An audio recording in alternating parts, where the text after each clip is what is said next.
મહારાષ્ટ્રમાં અત્યાર સુધીમાં 32.18% મતદાન નોંધાયું છે। મહારાષ્ટ્ર વિધાનસભાની 288 બેઠકો પર મતદાન અને 6 મોટી પાર્ટીઓ સહિત 158 પાર્ટીઓ મેદાને છે। એક જ તબક્કામાં આ મતદાન યોજાઈ રહ્યું છે અને મહારાષ્ટ્રની આ 5 સીટો પર કાંટાની ટક્કર પણ છે। તો રાજ્યના ઘણા દિગ્ગજ નેતાઓની પ્રતિષ્ઠા દાવ પર છે। 23 નવેમ્બરે આવશે મહાસંગ્રામનું પરિણામ। મહારાષ્ટ્ર વિધાનસભાની 288 બેઠકો પર આજે એક જ તબક્કામાં મતદાન થઈ રહ્યું છે। શિવસેના અને રાષ્ટ્રવાદી કોંગ્રેસ પાર્ટી વચ્ચેના ભાગલા પછી કુલ 158 પક્ષો ચૂંટણી મેદાનમાં છે। તો જેમાંથી 6 મોટી પાર્ટી છે અને 2 ગઠબંધનના ભાગરૂપે ચૂંટણી લડી રહી છે। તો આ વખતે ચૂંટણીમાં 5 બેઠકો પર જબરદસ્ત ટક્કર પણ જોવા મળી રહી છે અને અત્યાર સુધીમાં 32.18% મતદાન થયું છે। સામાન્ય લોકોની સાથે સેલિબ્રિટીઝ પણ વોટ આપવા માટે પહોંચી છે, કારણ કે આજે લોકશાહીનો આ પર્વ છે અને તેમાં સૌ કોઈ ભાગીદાર બની રહ્યા છે। તો આ તમામ બેઠકો પર નજર છે, ખાસ કરીને વરલી બારામતીની બેઠકો પર પણ નજર છે અને અનુક્રમે ઠાકરે અને પવાર પરિવારના સભ્યો પણ આ વખતે સામસામે છે। ત્યારે ગુજરાત પ્રભાવિત બેઠકો પર જો નજર કરીએ તો દહીસર, બોરીવલી, કાંદીવલી, આ સાથે મલાડ પશ્ચિમ, ગોરેગાંવ, વિલેપાર્લે, ઘાટકોપર પૂર્વ પશ્ચિમ, મલબાર હિલ, મુંબાદેવી, કુલાબા, આ તમામ એવી બેઠકો છે જ્યાં ગુજરાતીઓનું પ્રભુત્વ છે। ગુજરાતીઓ ત્યાં આ વિસ્તારમાં વધારે છે, તો ગુજરાતી મતદારોનું પ્રમાણ અહીં વધુ છે અને મહત્વનું છે કે ઘાટકોપર અને મોલંડમાં ગુજરાતી ઉમેદવારને ટિકિટ પણ અપાઈ છે। તો મતદાન બાદ 23 નવેમ્બરે મહારાષ્ટ્ર મહાસંગ્રામનું પરિણામ આવશે, જેના પર નજર સૌની છે।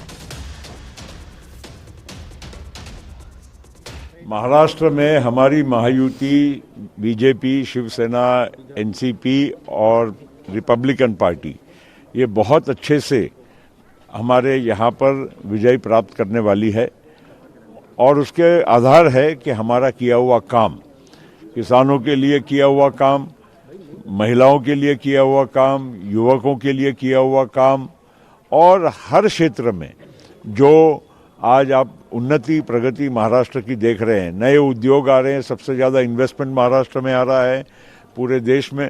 कुछ लोग उसमें भी बदनाम करने की कोशिश कर रहे हैं कि दूसरे राज्यों में भेजा जा रहा है, बिल्कुल ऐसी बात नहीं। झारखंड में અત્યાર સુધીમાં 47.92% મતદાન થયું છે। ઝારખંડ વિધાનસભાની 38 બેઠકો પર મતદાન છે। છેલ્લા તબક્કામાં 528 ઉમેદવારો મેદાને, 12 જિલ્લાની 38 બેઠકો પર આજે મતદાન અને છેલ્લા તબક્કામાં 55 મહિલા ઉમેદવારો મેદાને છે।